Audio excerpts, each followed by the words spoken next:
Grow, Sell, and Retire is the podcast for the lazy overachiever. B.D. Dalton, author of The Assisted Purchase, True Gravity, and Grow, Sell, and Retire, is here to give his 25 years of secrets, tips, and assistance to take your business to the next level. This podcast is for anyone who wants to sell more, work less, and make better business. Now, here's your host, BD, with today's GSR podcast. Hey everybody, BD Dalton here, Grow, Sell, and Retire podcast. And I am going to have some fun today with you. For you lazy overachievers, I am talking to Jeanne Olmor. Hopefully I got that even close to right. We're going to talk about consultancy. We're going to talk about marketing. We're going to talk about all sorts of stuff. And Jeanne helps people go from basically where we set coaches all the way to 6 and 7 figures. But it's not just about that. It's about the marketing. It's about all the backgrounds, things that we can do in our businesses. So welcome to the show. Tell us a little bit more about how you got where you are. And I really want to know about your varied background. I've read food, acting, all sorts of stuff. So welcome to the show. Thank you, BD. Nice to be here. Okay, so I'll try to keep this short. So started off my professional career. I studied fashion design. I went to college, got a degree in fashion design, started working, and I thought it was kind of trivial. It was in the late 80s, and I thought, oh, all these people care about are driving a BMW and taking ecstasy. And I'm not into drugs at all. I thought, well, that doesn't work. And I liked the design part, but I just didn't like the business part. And I really kind of wanted to be an actress and see the world. So I decided to see the world and become an actress. So I did. And I traveled around I did a lot of cultural trespassing. I gave all my clothes away to my sisters and said, I'm going traveling, and was in torn jeans. And I did a lot of cultural trespassing because I'm fascinated with other cultures and sort of being a fly on the wall in other cultures. That was my thing. And I really had a lot of interesting adventures because I'm very open. And so I got invited into people's homes and I did a lot of traveling, and I started studying acting, and I ended up living in Europe for 8 years, and I was doing various things. And I was working for a cordon bleu chef in Paris doing food design. And I was a translator, and because I learned French fairly quickly. And then I was teaching English. And then after 8 years in Europe, I thought, I am tired of not paying tax, believe it or not. Yeah. Because that meant I didn't exist. Mm-hmm. I thought, I actually want to pay tax. Isn't that weird? Yeah. I want to, stop being this illegal alien. And I always had a lawyer that we were always trying to get me my papers in Paris because they changed the laws and we never quite got them. So then I went to New York to be an actress. To see what happens. I was already 32. So, late start. It's hard to get work when that's old, Yeah. So go to New York and I start doing some acting and ended up being a filmmaker. And I, by accident, got a job as an executive recruiter for Wall Street. Okay. Now this is a really funny story actually, because, I had this odd job. Actually, I was filming McKinsey consultants on their speaking, and I was like the camera operator. It was a very lowly job. It wasn't anything important, And then I saw this ad in the acting paper called Backstage, which used to be, a newspaper. Because we're in 1998, right? I'm talking about. So I see this thing and this person says, looking for a recruiter. And I was just trying to get any kind of job. So I call and I leave a message on, the proverbial voice. Remember the voice messages? Yes. And I had a voice messages. All the actors then, we didn't have cell phones. We would call into our voicemails. We'd pay $7.95 a month. And I remember it was $7.95 a month. And we would have a voice message system and we would call in and get our messages electronically. That was the thing. So I called in and I hear this message. He goes, okay, I got your message. I really want to interview you. I really, really want to interview you. This is, it's a good job and it's not phone sales. And the guy really wanted me to go in. He really loved my accent because I had sort of a European kind of accent and sounded educated. So I had to go buy myself a suit. I didn't have a business suit. So I went to this cheap store called Strawberry and bought a suit for this interview. In the meantime, I was living in a rat-infested place in Brooklyn that my friends had said, you could stay here. I thought, okay. And it had rats. And I was not sleeping. It was that typical, New York person coming that's down and out actor. Yes. Okay. I didn't even have a social security number at this point. So I was born in the States, but we had moved to Australia. So I actually did not have a social security number. I was like an immigrant to my own country, but I had a passport. So anyway, they're trying to work out how come this woman doesn't, and they realized, oh, that's right. They moved when she was 6. So I go to the interview. I'm exhausted. Mhm. I'm not sleeping and, worried about the rats maybe climbing on me. So I go in and he goes, okay, this is called executive recruiting. Have you heard of that? I said, yeah, my sister used to do that, but more for like managers. He goes, oh, this is much more like important. These are like Wall Street people, like, higher level. I said, great. Awesome. I said, okay. I don't know what a stock or a bond is really. He says to me, oh, okay, I'll teach you all that. And I said, oh, but I really don't know anything about this. And I said, are you sure you want to hire me? And he goes, no, I really want to hire you. I said, you sure? Because, and he turns aside and he says to himself, this is like a Seinfeld episode. I hear him say that. Yeah. He goes, look, I want to hire you. You're going to be amazing. You're going to be the best executive recruiter I've ever had. I said, are you sure? He goes, please just say yes. I said, okay. So it was kind of like a almost full-time thing. I think it was 4 days a week. So I started learning about Wall Street on the job. And after a week, he says to me, you're the most talented recruiter I've ever met in my life, and you're a natural. I thought, I'm a natural at something for the first time in my life because everything is so hard normally. And so I ended up doing that almost sort of full time. And I kept on acting. And that was my life. And then I got better and better and better executive recruiting jobs. And I was a consultant, and I was kind of known as the sharpshooter. She can get anybody. And so that was my business.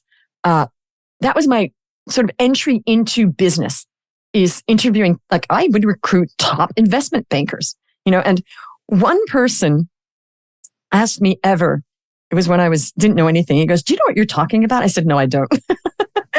He says to me, okay, I'll tell you what he started explaining, bottom up, top down, and he started explaining it to me. But then when I was recruiting the investment bankers, they actually thought I had been a former investment banker. That's how knowledgeable I sounded to them. Like, well, when you were a banker, I said, oh, I actually wasn't a banker. I remember thinking, I'm actually an actress. Yeah. It was hilarious. So I became a really successful recruiter. And then I stopped doing that. 9/11 happened and I was just consulting. And then I got married at a very late age. It really didn't work out that well. And when I became a single mom, my kids were 3 and 1. I thought I better do something, and I became a coach. I became an online coach. Started off doing life coaching, and in about 3 minutes, I became a business coach because I was just so good at helping people with their businesses. So that was 13 years ago. So 8 years offline, and then I got online 4 years ago, and I cracked the code to organic marketing. That's finding clients without ads. That was 4 years ago. I was in deep, deep debt after my divorce. So I got from deep debt at the age of 54 to $1 million in 17 months. So that's the whole story. That's great. I'm sure that's not the whole story, but that's the whole story of kind of the job to job to job. Because, and I think we're really coming into this a challenging time. So you deal with people that are trying to build a business, but sometimes the business is around them, right? I mean, it's around their knowledge, who they are, what they're doing, and promoting how they can transfer that knowledge onto other people. Would that exactly? Be fair to say? Exactly. Actually, all the people I coach are coaches now. I have a very high-end offer for top CEOs and celebrities and icons, but it's not what I usually talk about. That's like a sort of private offer. But mainly, it is people that their whole business is them. They're good at something, or they don't even know they're good at it, but they have some knowledge. And I've actually brokered. I'm like a knowledge broker. I've helped people broker their knowledge and become coaches because they just have knowledge that people will pay for. So it really is about me helping other people help other people. And how did you come up with that title? So when did you sit down in that click to be a knowledge broker? Because everybody, I think, needs to have something. I call myself a lazy overachiever just so that I have people talk to you about something, but get that conversation. So how did you come up with that knowledge broker idea and get that so that people understand where you're coming from and how you can help them? Actually, I just thought about that now. I've said it maybe 2 times. I come up with stuff like that. Well, it needs to stick. Yeah. I'm actually I call myself the genius whisperer because I feel like I help people the greatness whisperer. I feel like I help people unlock their greatness. But I was just thinking I kind of am a knowledge broker because it's sort of like, hey, sometimes people are very professional coaches that I work with. Some are very professional. Some have been coaching for years. But I also get people that just say, hey, Jeanne, I want to coach and I'm really good at this. I'm like, great. Let's see how we can package that. So what I am not is I'm not a gatekeeper. It's not in my personality because I've had a lot of that in my life. And I remember my whole life, I just thought people were always closing these gates on me. And I'm like, I'm so capable of doing that. But oh no, you don't have, the right people, or you don't have the actual degree that you need or whatever. Right. And I'm thinking, who cares if you can do something? why would you gatekeep with people? And I think that the world is becoming less gatekeepy because I think that people are hiring more for grit now than actual like, oh, I can do this. So there has been some movement with that, especially in companies, and I'm pleased. So when somebody comes to me with a burning desire to help other people and they know they can do it, I'm like, sure, let's package this. Okay. But it's not always that. I have people, as I said, they've been coaching for years, but still don't know how to get clients. They're just living this life of, oh, I'm a coach. And it's sort of like living this life where they're pretending they're getting clients and they're pretending everything's okay. And that's horrible to live that way. It is. So Yeah. what are kind of 1, 2, or 3 different things that you see people really miss out on when they're transmitting that story? They're still kind of faking it until they make it. But they've been faking it for years and years and years. What are a couple of things that are telltale signs of that? When people say, oh, that's my private information, when you say, well, how are you doing? Oh, I'm not going to share that with some stranger. Well, really, because we're all sharing our results all over the place. They're not doing well. It's like, oh, okay. I can't share that with a stranger. I'm like, you just shared like all this personal information. But when it comes to the money, if people are skittish about saying the M word, money, we've got a problem on our hands. That means that their money mindset is like this dark, dirty secret. And why should money be a dark, dirty secret unless money's not serving you? Like if money's not serving you, then your money energy's off because now it's like the horrible thing. Now, energy can be black or white, or you can make it black or white. See, money energy now for me is golden, golden sunshine. But in the old days, I had a problem with money. So it was like a dark grim reaper. So how does somebody that's sees that as a challenge, what questions should you ask yourself? What type of inventory should you take to see how your money mindset sits? Oh, a good question. Actually, I created a whole small program on this called Money Power Transformation because I love this stuff. Now, it's not all that I teach in my program, but I love it so much. I made a small little deliverable, which I don't usually do. So the questions are this. Well, there's a lot there. Good question. So one of the things, I'll just tell you one. One of the things is to actually interview money. Put money in a chair, like it's a person. Okay? And ask the money as an entity, money, why have you not visited me so much? Money, like your money, right? And when you start to ask questions of your money person, like ego, you get answers. Like I had a group of people go through this program and they said, I'd never thought of doing that. And some of them are crying. They realized that their relationship, so it's creating a relationship with money as an entity. They realized their relationship with money was so messed up that they feared it. Bills are coming. Now it's like this fearful monster.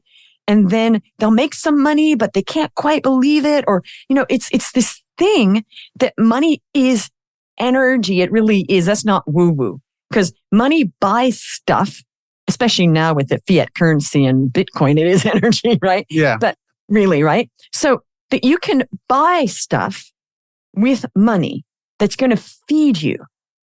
Certainly that's energy, right? Yeah. That you're going to put money through a credit card. That is energy because credit card is that's just numbers being moved around, right? It is energy, right? That you send that off into the ethers and your rent is paid or your mortgage is paid or your car payments or whatever it is you're buying on Amazon.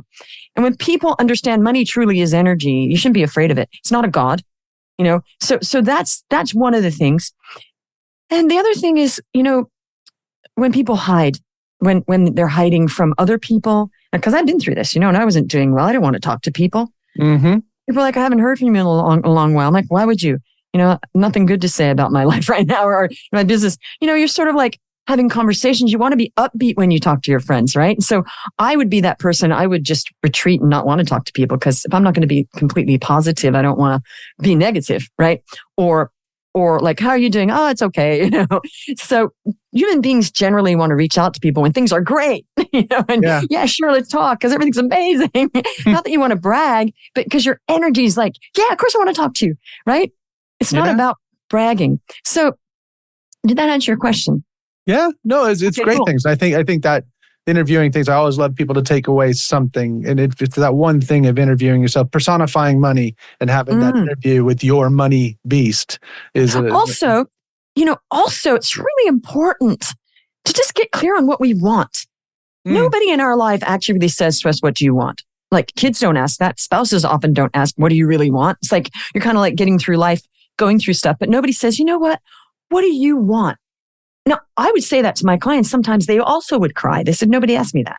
So it's really important to write down what you really want and what you don't want. Okay. When you're so clear on what you want and what you don't want, okay, I want this and I don't want to live in lack and worry about my rent. Great. Let's get clear on that. What you really want, what you don't want, and then who do you need to get to help you with that? It's always a who. Who do I hire? Who? It's always a who. It's not, oh, okay, I really want that and I don't want that, but yeah, here I am. And that's where people fall down.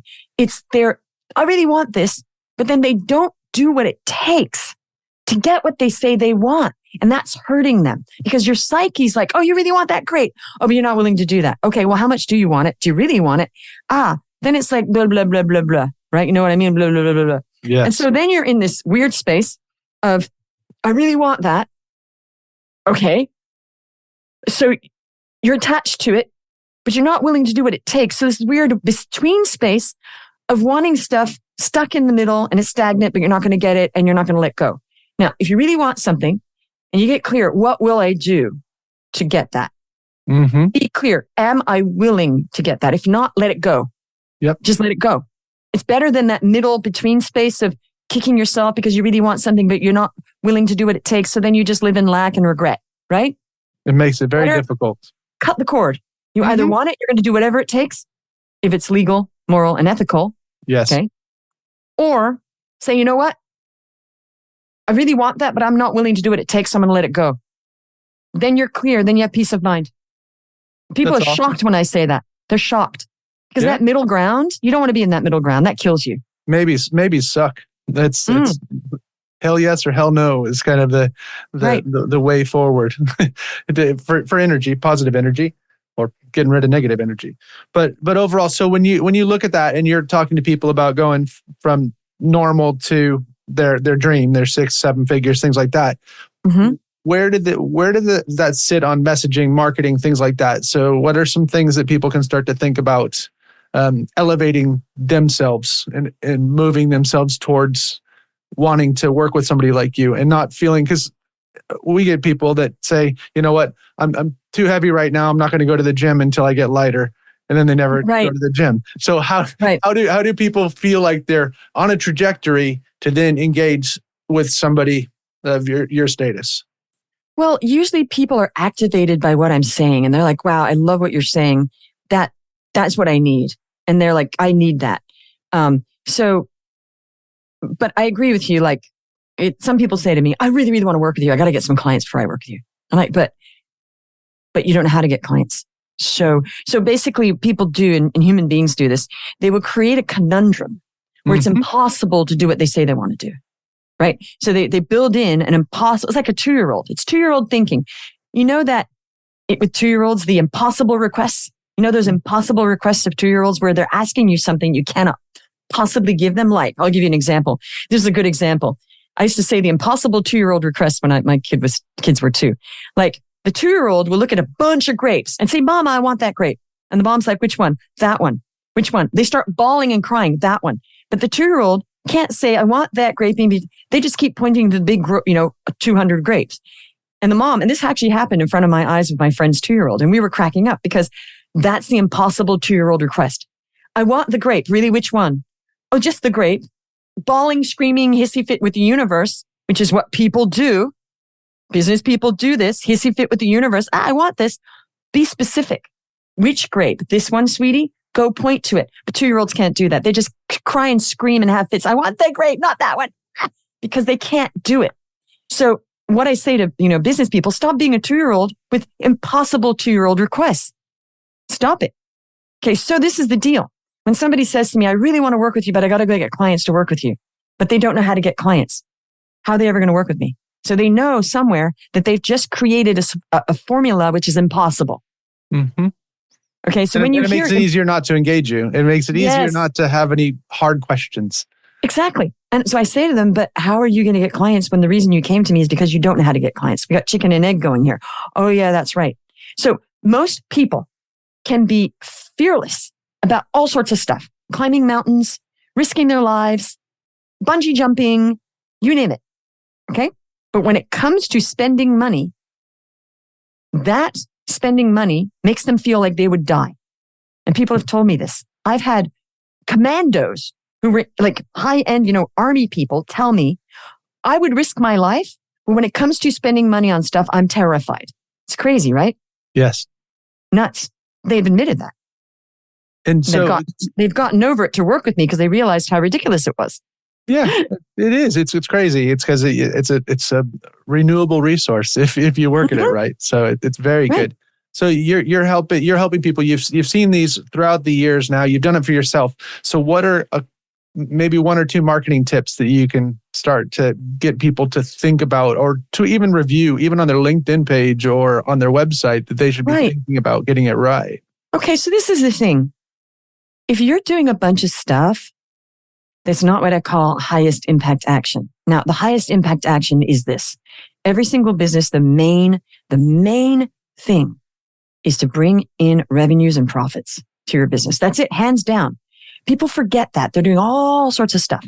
So ask yourself, what's my highest impact action to actually bringing in a client or selling my service or product or whatever it is you're doing? What's my highest impact action? And then you're going to come up with like 5 impulses and evaluate them quickly and go, okay, is that going to bring in a client? No, back burner. Is that going to bring in a client? No, back burner. And it's my impulse. I teach my clients this called highest impact action impulse. And after a while, you get really good at it. 1, 2, 3, 4, 5. Okay, no, that's not. No. Oh, that's the one I'm going to do. That's going to get me on a call. So first evaluate that and only do that. So let's say that you're doing social media marketing, which is what I teach. Mm-hmm. And you want to get on calls because the call is going to get you a client. Then don't go start fixing your website.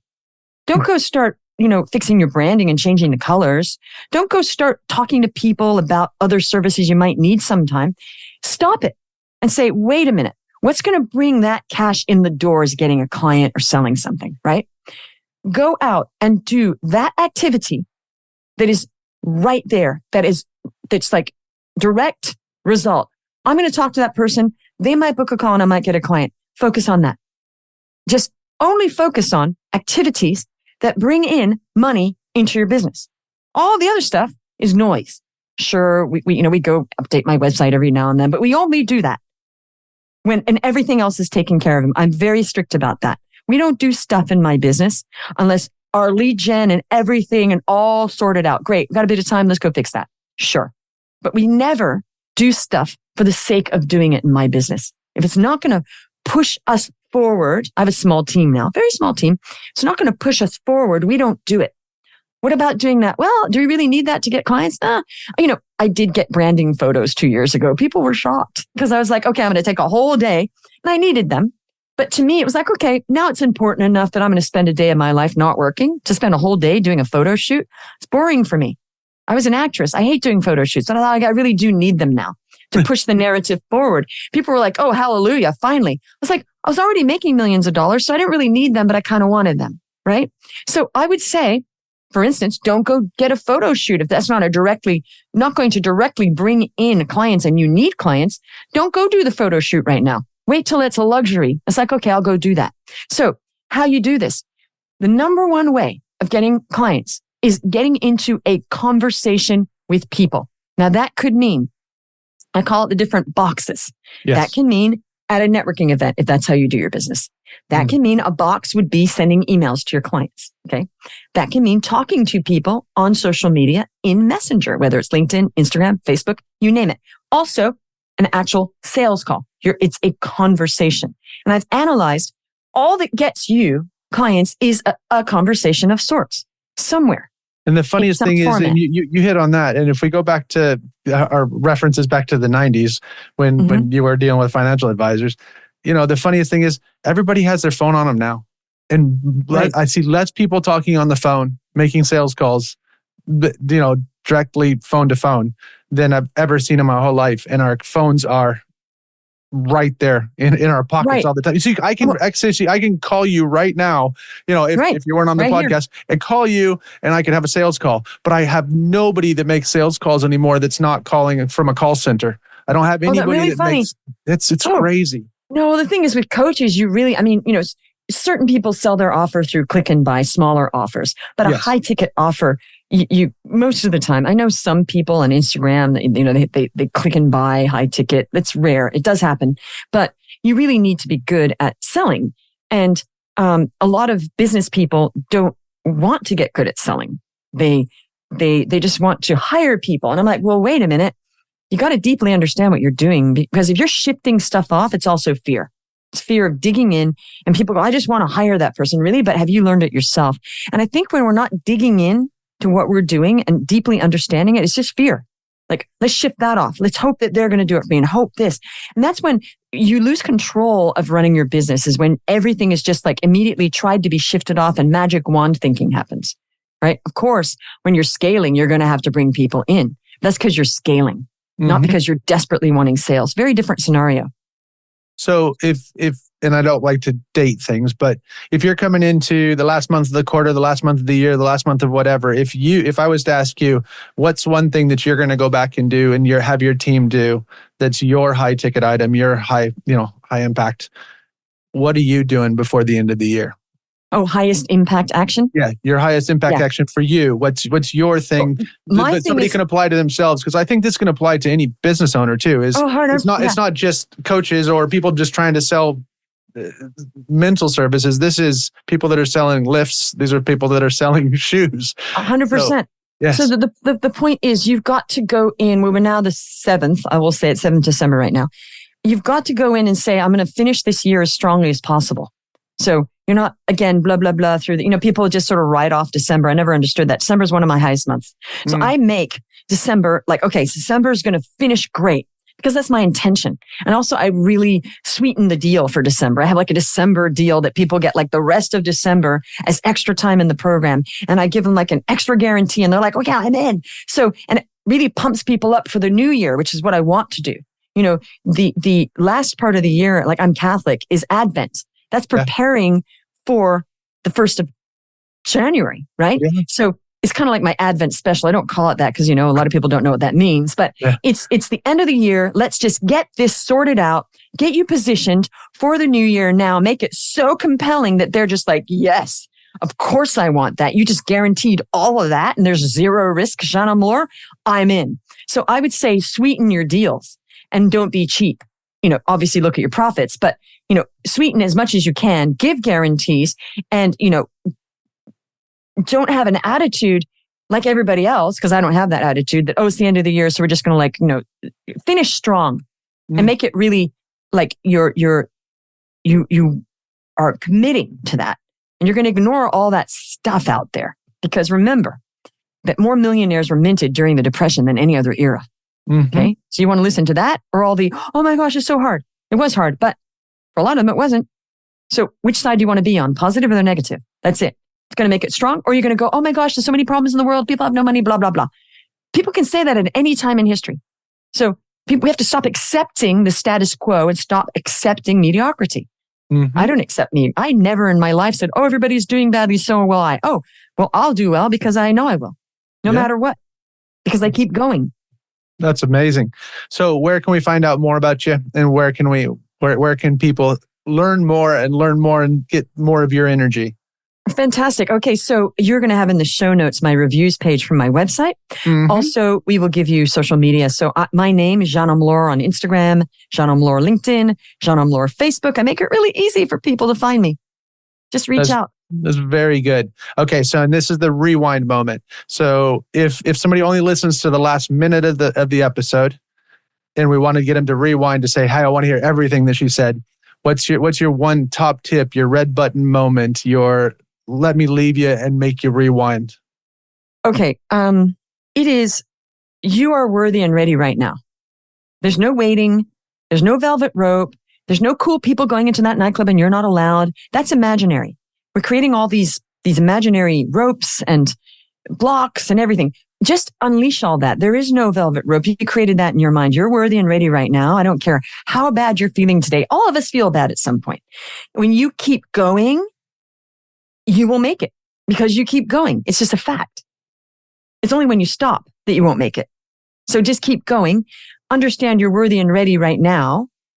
And if you're not feeling great about something, that's okay. It's going to pass and you'll get over it. That's awesome, Jeanne. It's been fabulous to have you on the Grow, Sell, and Retire podcast. So thank you very much, and looking forward to learning more about you and sharing you with my audience. Thanks so much for having me.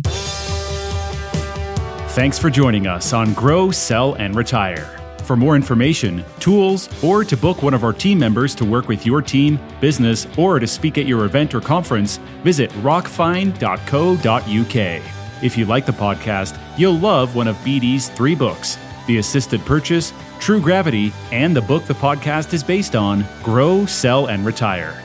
If you want to work for the rest of your life, that is your business. If you don't, that is ours.